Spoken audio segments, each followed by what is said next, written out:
Welcome to white page academy. ఈరోజు current అఫైర్స్లో భాగంగా మన ఫస్ట్ టాపిక్ ఇప్పుడు చూద్దాం. ఈరోజు మన first topic Donald Trump Saudi Arabia Riyadh పర్యటన. అయితే ఒక దేశంపై ఇతను ఆంక్షలు తొలగించారు. ఆ దేశం ఏమిటి, ఆ దేశం ఎందుకు ఆంక్షలకు గురైందో ఇప్పుడు చూద్దాం. డొనాల్డ్ ట్రంప్ ఇటీవల సౌదీ అరేబియాలోని రియాద్లో పర్యటించారు. అయితే సిరియా దేశంపై ఉన్న ఆంక్షలను అతను తొలగించారు. ఉగ్రవాదాన్ని స్పాన్సర్ చేసే దేశంగా సిరియాను ప్రకటించడం మరియు కొనసాగుతున్న మానవ హక్కుల ఉల్లంఘనల కారణంగా దశాబ్దాలుగా అక్కడ ఆంక్షలను విధించారు. తర్వాత ఈ ఆంక్షలను డొనాల్డ్ ట్రంప్ తొలగించారు. నెక్స్ట్ టాపిక్ టెరిటోరియల్ ఆర్మీలో గౌరవ లెఫ్టినెంట్ కర్నల్ ర్యాంకుతో సత్కరించబడిన వారు ఎవరు అంటే నీరజ్ చోప్రా. ఇతను ఒలింపిక్ బంగారు పతక విజేత జావెలిన్ థ్రోయర్.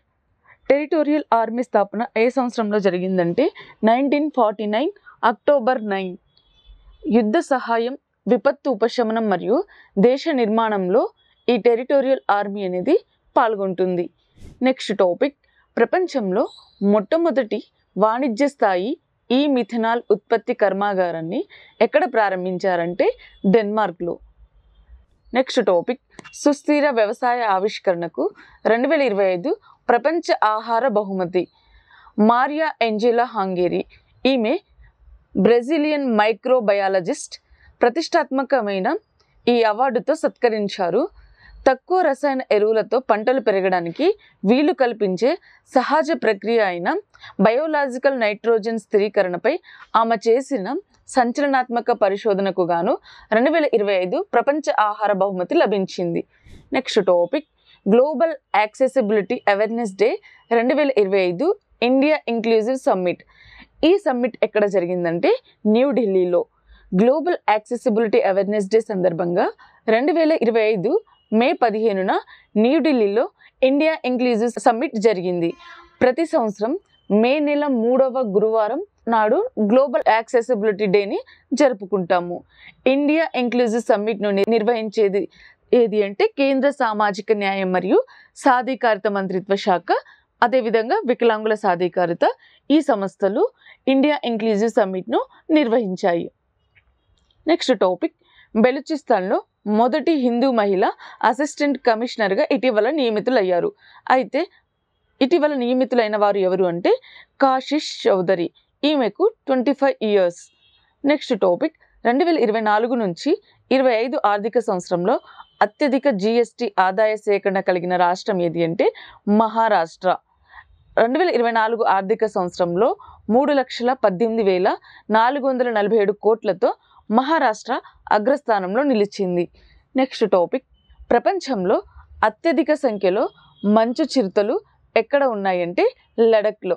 ఈ రిపోర్ట్ ఇచ్చింది పోలోస్ వన్ జర్నల్లో ప్రచురించబడిన పీర్ రివ్యూడ్ అధ్యయనం ప్రకారం భారతదేశంలో ఎన్ని మంచు చిరుతలు ఉన్నాయంటే 709 ఉన్నాయని అంచనా వేశారు.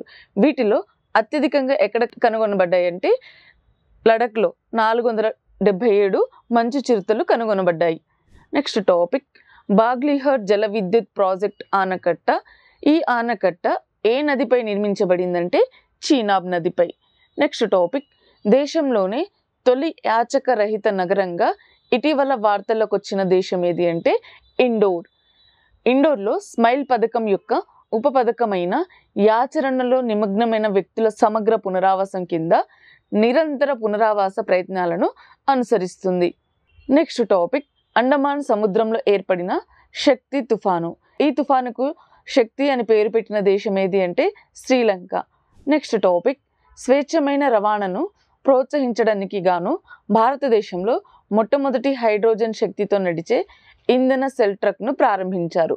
అయితే ఈ సెల్ ట్రక్ను ప్రారంభించిన రాష్ట్రం ఏది, ఈ ట్రక్ను ప్రారంభించిన సంస్థ ఏదో ఇప్పుడు చూద్దాం. ఈ ట్రక్కును ప్రారంభించిన రాష్ట్రం ఛత్తీస్గఢ్. ఈ ట్రక్ ప్రారంభించింది అదాని గ్రూప్ యొక్క ప్రధాన సంస్థ అయిన అదాని ఎంటర్ప్రైజెస్. ఎందుకు దీనిని ప్రారంభించారంటే పరిశుభ్రమైన రవాణాను ప్రోత్సహించడం కోసం ఈ సెల్ ట్రక్ను ప్రారంభించారు. Next topic win the battle of your mind scroll less read more అనే పుస్తక రచయిత ఎవరు అంటే Rita Rammurthy Gupta. Next topic కాశ్మీర్లో ఉగ్రవాదులపై భారత సైన్యం ఒక ఆపరేషన్ చేపట్టింది. అయితే ఆ ఆపరేషన్ పేరు ఏమిటంటే operation Keller. Next topic operation Nadar. ఈ ఆపరేషన్ నదార్లో పాల్గొన్న వారు ఎవరు అంటే భారత సైన్యం, జమ్మూ కాశ్మీర్ పోలీసులు, అదేవిధంగా సిఆర్పిఎఫ్ బలగాలు ఈ ఆపరేషన్ నదర్లో భారత్ తరపున పాల్గొన్నారు. సో ఇది ఈరోజు యొక్క కరెంట్ అఫైర్స్కి సంబంధించిన టాపిక్. ఈరోజు క్లాస్కి సంబంధించిన పీడిఎఫ్ యాప్లో ఉంది, డౌన్లోడ్ చేసుకోండి. వీడియోని లైక్ చేయండి, షేర్ చేయండి. Thank you.